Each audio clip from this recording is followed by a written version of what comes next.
जय हिंद फ्रेंड्स। स्वागत है आपका बाला जीएस हिंदी क्लासेज में। दोस्तों, संविधान के भाग 3 का अध्ययन कर चुके हैं। भाग 3 में मौलिक अधिकारों की चर्चा किए थे, जिसका विस्तृत अध्ययन किए हैं। अगर उससे संबंधित क्वेश्चंस का रिवीजन करना है तो इसी चैनल के प्लेलिस्ट में आप जा सकते हैं, उसका रिवीजन कर सकते हैं। अब हम संविधान के भाग 5 का अध्ययन करेंगे। भाग 5 में जो है संविधान जो केंद्र सरकार की चर्चा की गई है, जिसमें राष्ट्रपति है, उपराष्ट्रपति है, प्रधानमंत्री है, सभापति है आदि की विस्तृत चर्चा की गई है। लेकिन उसके पहले हम सरकार के बारे में समझते हैं कि सरकार होती क्या है। तो चलो शुरू करते हैं। देखो, सरकार है क्या? सरकार जो है कुछ निश्चित व्यक्तियों का समूह होती है। सरकार जो है कुछ निश्चित व्यक्तियों का समूह होती है।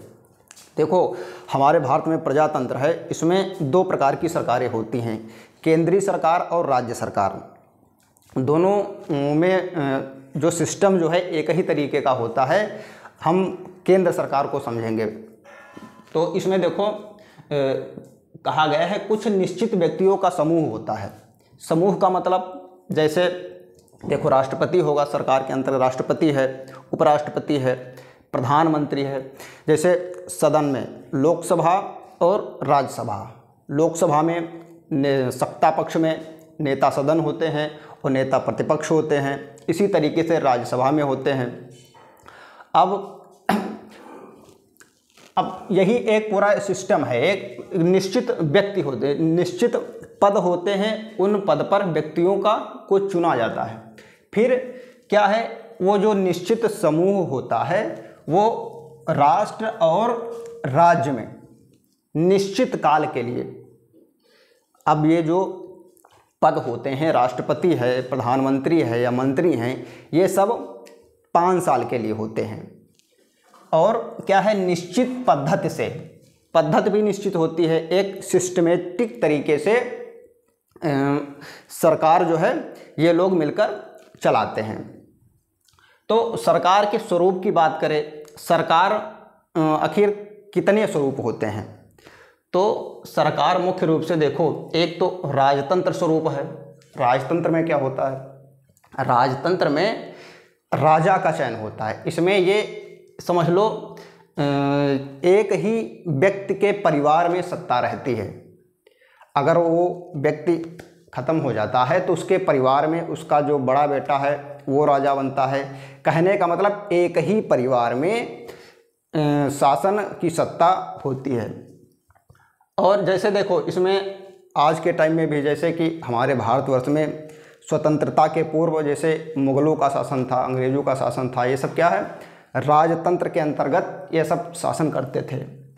अब ये राजतंत्र जैसे आज के टाइम में, जैसे सऊदी अरब है, इसमें भी राजतंत्र है।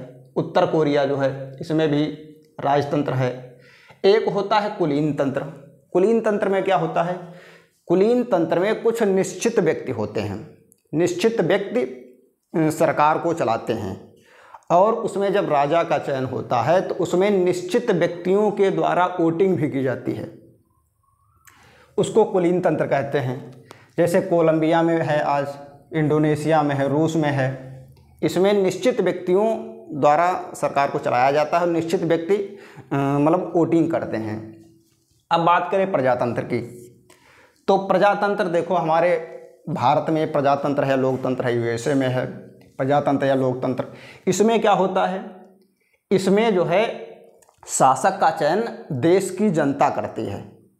जनता अपने प्रतिनिधियों को चुनकर संसद में भेजती है। फिर वहाँ पर जिस दल का बहुमत होता है, जिस दल का बहुमत होता है उसकी सरकार बन जाती है। राष्ट्रपति जो है सरकार बनाने के लिए मतलब परमिशन दे देते हैं। तो ये इतने स्वरूप हो गए। अगर अब प्रजातंत्र की बात करें तो लोकतंत्र, इसमें देखो सरकार मुख्य रूप से 3 अंगों के माध्यम से शासन करती है। एक क्या है, व्यवस्थापिका है। व्यवस्थापिका का कार्य क्या होता है? व्यवस्थापिका का कार्य होता है नए कानूनों को बनाना, नए कानूनों को बनाना। पुराने जो कानून हैं अगर उसमें कोई विसंगतियां हैं तो उनमें संशोधन करना। और अगर कोई कानून देश हित में नहीं है, कानून बन गए हैं, देश का नुकसान हो रहा है, तो उनको हटाने का कार्य व्यवस्थापिका करती है। व्यवस्थापिका के अंतर्गत देखो, राष्ट्रपति, लोकसभा, राज्यसभा, जिस विभाग से संबंधित जो कानून होता है तो उसका कैबिनेट मंत्री जो होता है, टॉप पर जो मंत्री होता है, वो बिल पेश करता है। तो अब चाहे लोकसभा से पेश किया जाए, राज्यसभा से पेश किया जाए, पेश होगा, दूसरे सदन में जाएगा, वहाँ पास हो जाएगा, राष्ट्रपति मुहर लगा देंगे, फिर वो कानून बन जाता है। हालांकि यहाँ अब आगे जो भाग 5 है उसमें विस्तृत रूप से इसका अध्ययन करेंगे। राष्ट्रपति, उपराष्ट्रपति, प्रधानमंत्री, मंत्रियों का चयन कैसा होता है, सत्र कितने होते हैं, ये सब विस्तृत अध्ययन भाग 5 में करेंगे। अब कार्यपालिका क्या है? कार्यपालिका अब व्यवस्थापिका के द्वारा जो कानून बनाए गए हैं उनको लागू करना, उनको लागू करने का कार्य कार्यपालिका करती है। कार्यपालिका में टॉप पर राष्ट्रपति होता है, फिर प्रधानमंत्री होता है, फिर हर विभाग के मंत्री होते हैं। वो मंत्री जो है कैबिनेट मंत्री हो गया, राज्य मंत्री, उप मंत्री, इनके माध्यम से, और सबसे नीचे अधिकारी कर्मचारी। देखो, कार्यपालिका जो होती है वो 2 प्रकार की होती है, अस्थायी कार्यपालिका, स्थायी कार्यपालिका। अस्थायी कार्यपालिका क्या है? जो जनता के द्वारा चुने जाते हैं, जनप्रतिनिधि जो होते हैं, ये अस्थायी कार्यपालिका के अंतर्गत होते हैं। जैसे सांसद हैं, विधायक हैं, और जो सिलेक्शन से आते हैं, विभिन्न प्रकार की प्रतियोगी परीक्षाओं को पास करते हुए जो अधिकारी बनते हैं, ये स्थायी कार्यपालिका के अंतर्गत आते हैं। तो एक्चुअल में जो कार्यपालिका का कार्य ये अधिकारी कर्मचारी ही करते हैं, लेकिन जनता की निगाह में ये जो सांसद, विधायक हैं, कहने का मतलब मंत्री जो हैं, मंत्री माने जाते हैं, लेकिन एक्चुअल में कार्यपालिका का कार्य यही करते हैं। अब न्यायपालिका क्या है? व्यवस्थापिका ने कानून बना दिया, कार्यपालिका उन कानूनों को लागू कर रही है। अब व्यवस्थापिका का कार्य क्या है? अगर नियमों के विपरीत अगर कोई कार्य कर रहा है, जो कानून दिए हुए हैं उनका कोई अगर उल्लंघन कर रहा है, उनके विपरीत अगर कोई कार्य कर रहा है, तो ये न्याय करता है।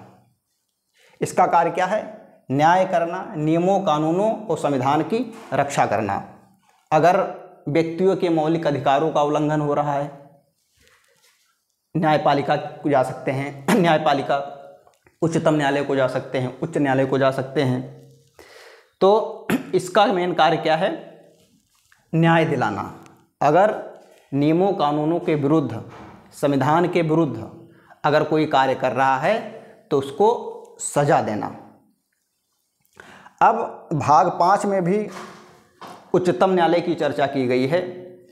अब अगली क्लास में जो है भाग 5 को अनुच्छेदों के माध्यम से, उसमें जितने भी अनुच्छेद हैं एक एक करके सारे अनुच्छेदों की चर्चा, विस्तृत चर्चा करेंगे।